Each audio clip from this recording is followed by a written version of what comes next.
And we are live. So I'm reading from the Midrash Rabbi in Bereshis and Parsha Yudalad. So it says the Midrash, Chamisha Shemos Nikrula. There are 5 names that the soul is referred to throughout Kisvei HaKodesh. Nefesh, Ruach, Neshama, Yechida, V'chaya. So it says the Midrash, what are these 5 different names referring to? Nefesh zu hadam.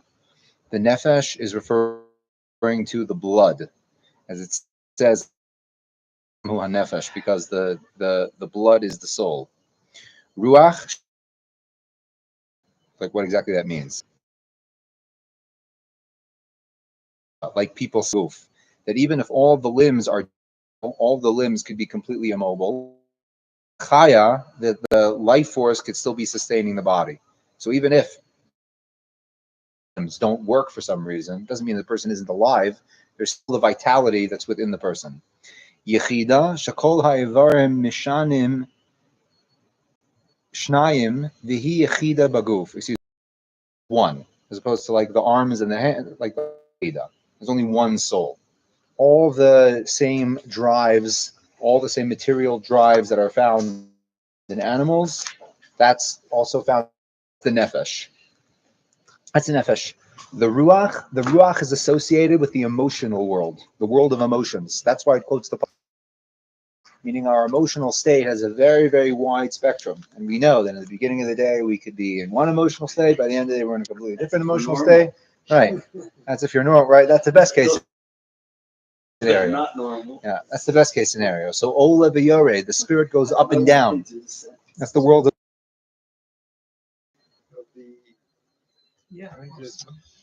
Is it the lowest? That's a good question. It's not so simple of the lowest, like the worst. Is that what you're implying? Yes. So it's not lowest, but it's the lowest in that it has its manifestation in the lowest. It's the soul as expressed in its contact with the material world. And the ruach is as the soul being manifested in the world of emotions. The neshama, the ofi, the character. So it's not so much being said over here in the midrash itself, but Rav Sadia Gaon says that the aspect of the body.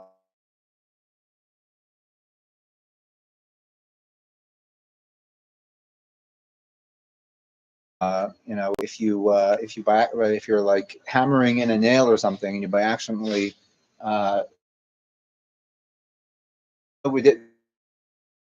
There are different parts of us, conscious ego, or the driver's seat, the part that paternal. It's so of all of creation. Go down that. No. Talks about that a lot. Rav Kook, that's a very big Rav Kook theme. Not necessarily over here, but we'll get to what's relevant over here. But it is the unifying force as such. So you could say the unifying force from the perspective of the individual, that they don't experience themselves as like these different warring energies within them, that there is an inner harmony and inner peace, right? A unification.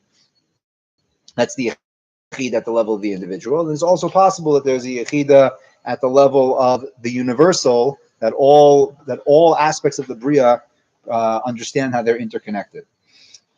So with this brief introduction, we can go into, this is Parsha Yud Daled of Midrash Rabbah, of Bereshis Rabbah. And as we said in the introduction, so the letters of the Tagim, there's a lot of review on the letters themselves. There are 7 letters that the halacha mandates that they should have these crown structures on top of them. And the theme of the crown structures is that the letters, while the letters themselves are tsirim mugbalim, as Rav Kook coins them, they are formed and bordered forms, meaning they're containing the divine light in a very, very specific compartmentalized way. That's what the letters are by definition. But they're reaching above the letter, right? The Tagim are reaching above the level of the letter to return back to an or pashut, to a simple light which transcends any particular form. That's the theme of the Tagim. Now, these 7 letters in particular, they embody forces that allow the individual to remain in the world of form, meaning to remain in this particulated, compartmentalized world that we live in. That's where we're supposed to live. So to remain in that world, but also to transcend to a state, to an awakening through these OTOs, is basically to understand how these letters in particular are oriented towards that. That's what we're learning. So yesterday we did the first letter, we did the introduction, and we did Os Gimel. So now B'ezrat Hashem, we'll do Os Zayin and Os Tes. So as I said, a lot of this is reviewing the theme of the letters themselves. We've already done all the letters, so this will give us an opportunity to do some chazara as well. So as you remember, Os Zayin, the dual connotation of Os Zayin means both to give nutrition, to give sustenance, and also it has the connotation of war, because weapon, Klei Zayin, means a weapon. So says Rav Kook, Hakalkala, the sustaining force, Hamefarneset et ha'imda, that sustains the foundation, Habonet ha'organiut, that builds the organiut, the organic, right? Hamekayemet et ha'chaim, that sustains life, b'bsisa, in its base, in its foundation. Hamilchama, and at the same time, the war, neged kol koach mahares u'mefareket habinyan, that wages war against any power that's coming to undo the structure of life. Hashifati, haomed b'rum ha'olam hatziri, that stands at the pinnacle of all of the world of form, of the whole world of form. Meaning, this force, as we discussed in Os Zayin itself, this is the primal drive to life itself. The primal drive to life is expressed in one of 2 ways: either the drive to sustain, to give nutrition, to give sustenance, to eat, right? Or it's expressed in the form of violent aggression against anything that's coming to destroy it. Those are the 2 primary ways in which the primal force drive to life is expressed. Maybe combined. In other words, you're attacking someone else because that's how you perceive the way you're going to continue eating. So we discussed that in the world of animals. That's literally what they do, right? Violence is ultimately a form. It's usually, not always, but it's usually a form of getting food. Huge empires conquering everybody else so that they can take everybody's goods, everybody's stuff. We spoke about make that distinction. We're able to focus the drive to life in a constructive and productive way, like agriculture. That's like the classic example of a constructive way of bringing out sustenance. And when it's necessary to fend off enemies, so then that force can be consciously diverted to fighting if necessary. So where were we? I'm making the argument. The world history, for the most part, is exactly like the animal paradigm. So I think that that the evolution of human existence is slowly developing out of that, where we don't have to rely on war for eating. I mean, in the end of the day, if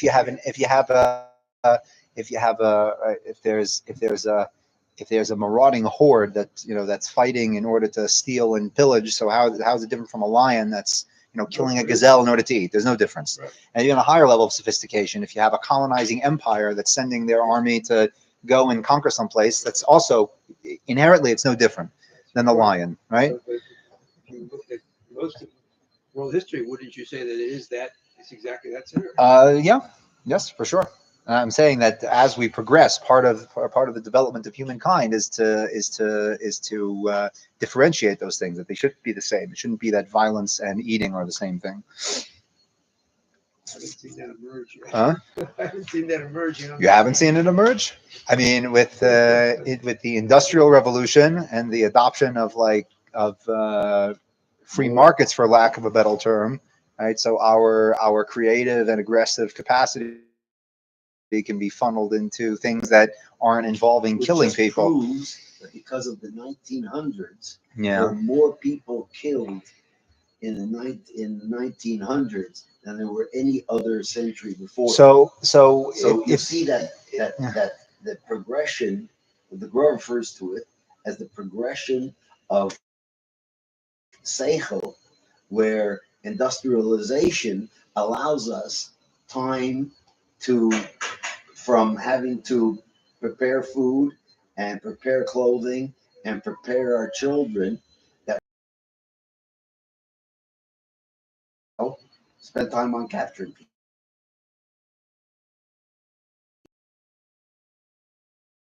these things is the same. It drives them to build.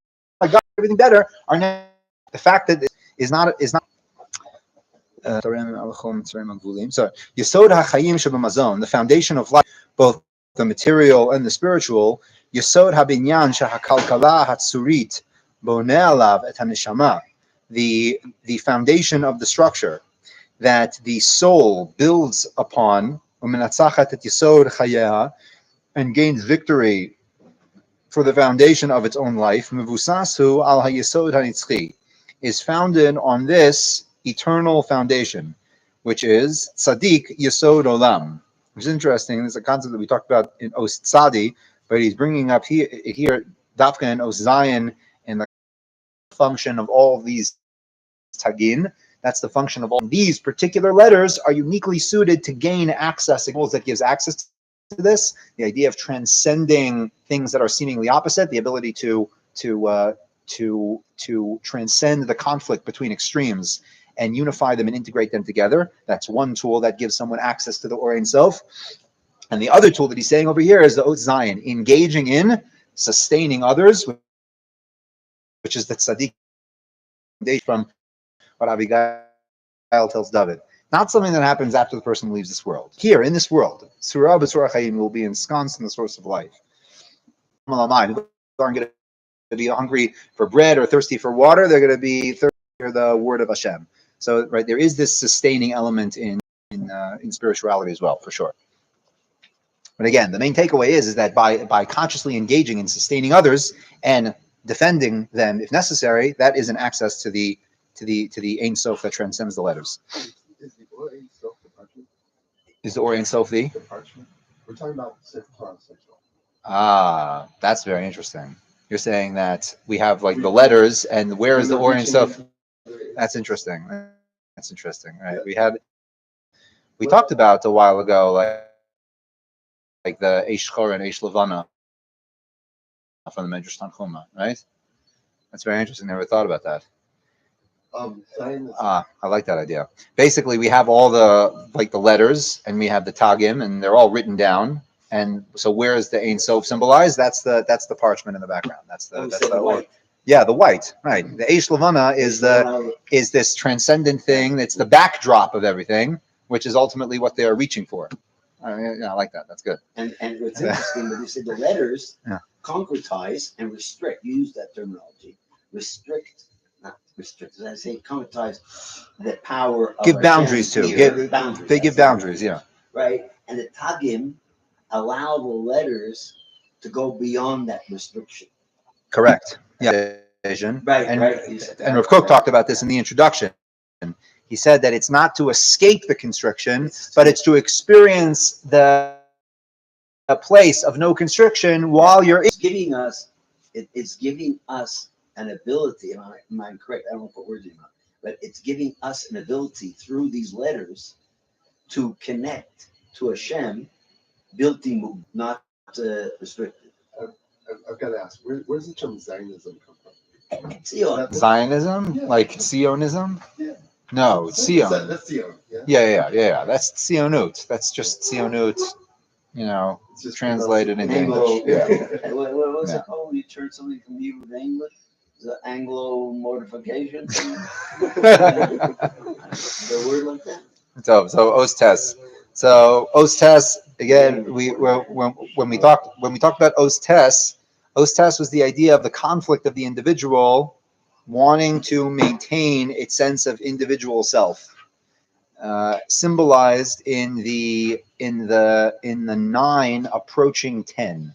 9 is symbolically the letter, the number 9 symbolically represents the individual, because it's all of the different qualities that go into making really any structure at all. And when is the collective. So the Tes approaching the Yud is the conflict of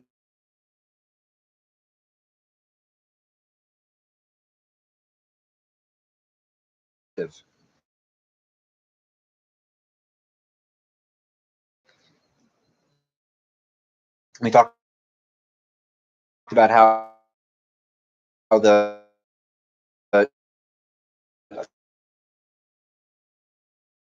I mean, he's going to review all these concepts here. From the threat of being swept away by the crowd. Tests. Yeah. Is there an order to how he's referring to these letters? He's going to these letters? Yeah. I would have thought that it would have been shot in his guts. It is. That's a good point. But he's going he's just going through the order of the Aleph Bays. So Gimel was first, and then is Zion, and now is Tes. Okay. Yeah. So Hatov Haganuz b'ma'amakei pratiyut, the good that is hidden away in the depths of the individual. Beginizato hamufla asher lo tishuru ayin roah, in its lofty or wondrous klalut.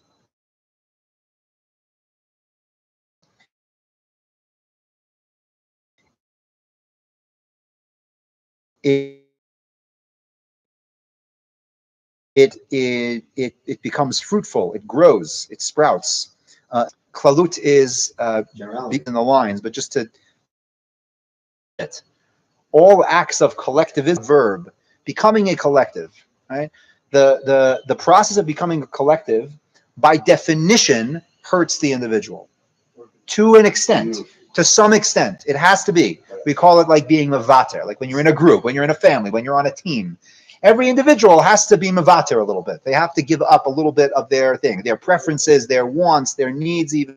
They have to give up a little bit. Integrating into a collective means that the individuals are hurt at least a little bit, right? To varying degrees, but by definition, it's not that, because in that there's a loss at the level of the individuals.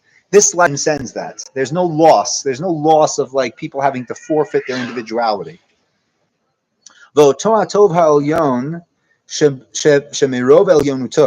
Because of its exceedingly high loftiness, harehu kamus umufla, it is essentially hidden. That's what it means, the Or Haganuz, that Chazal referred to in different places, most famously in the Bavli, in Maseches Chagiga. It talks about that the original light of creation was hidden away. So we call that the Or Haganuz. So that Or Haganuz he's giving a definition of what that means. It's very powerful. What it means is that there's a light of the entire world, of the entire cosmos, of all of creation, that the whole creation is aware of itself, of its tremendous richness and powerful light, but not at the expense of having to integrate the individuals and idealio tapnit, the ideals of the internal world. It sends out its lines, referring to the Tagim itself, right? This is now he's bringing in the context of the Tagim, how there are these, these rays that permeate out of the Tes embodying the individual that's seeking so desperately to guard its individuality. It binds itself through the Tagim to that deep and hidden depths. Hamufla, very wondrous. Ha'elyon, very lofty. Lochemeti et milchemet tova, which is required to fight its fight for good. Again, the fight in the context of guarding its guarding its individuality, so as not to be swept away by the collective. Mishtarati, it spreads out, or it reaches beyond. Liamin ulesmo uletoch, it goes left, it goes right, and it stands its ground in the middle. Right, we spoke about this in the beginning, What he's referring to is the right side of the letter being this vav that's tucked away. The left side is referring to the Zion that's like fending off the outside to make sure that its individuality can be guarded. And then you have the middle, which is this combination of the two. Lohutzi el hapoal et omek hatov, in order to bring out and actualize the depths of its good. Ubetzura maleah hod, and in a way which is full of glory. He megale behit pashtut aliyat orotea, it reveals the spreading out of its lights. Ki atov haprati aganuz, because the good, the private good, which is safun b'kirba pnima, which is hidden within its own private world, the very light, the klali, collective yonot, alav hem benuyim, that all yearnings are essentially built on that. Vani kirvat Elohim li tov. That's a pasuk from Sefer Tehillim. The closeness to God is good for me. What is he saying over here? So let's just rephrase a little bit what he's trying to say. The paradox of the individual versus the collective, which was the theme in Ostes. Ostes is the individual group. It has to join the team. It has to be part of the family. It has to be part of the collective, and therefore it has to give up a little bit of its individuality in order to integrate into the collective. That is it's almost this paranoid fear that comes with Ostes. Right? It's on guard. It has like the weapon out. It's like it's ready to fend off any attackers. That's Ostes. Right? The idea of the Tagim of Ostes, that it's reaching for the sublime place that transcends that schism. Again, the schism of the individual approaching the collective.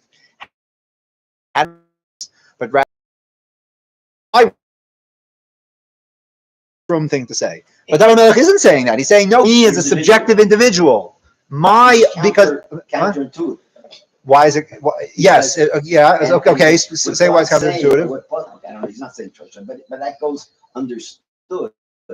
That for the individual to grow is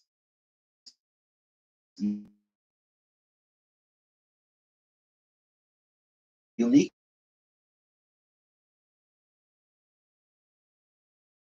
There really is a logical progression of how he lays out the differences, so to speak, that are associated with the theme of Tess. The theme of Tess, again, being the individual wanting so desperately to guard its individualism and not be swept away, not be lost.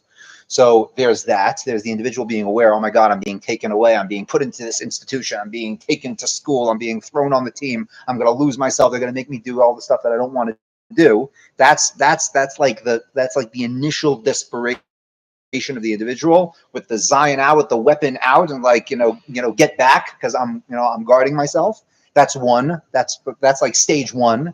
Stage two is the integration into Os Yud, which when we talked about Bismano, the idea of integrating disparate pieces and forming a collective, forming a whole. This comes up in many different Os Yud. It came up in Os Vav. It came up in Os Yud. The need for integration, which it's painful for the individual. It necessitates a certain amount of pain.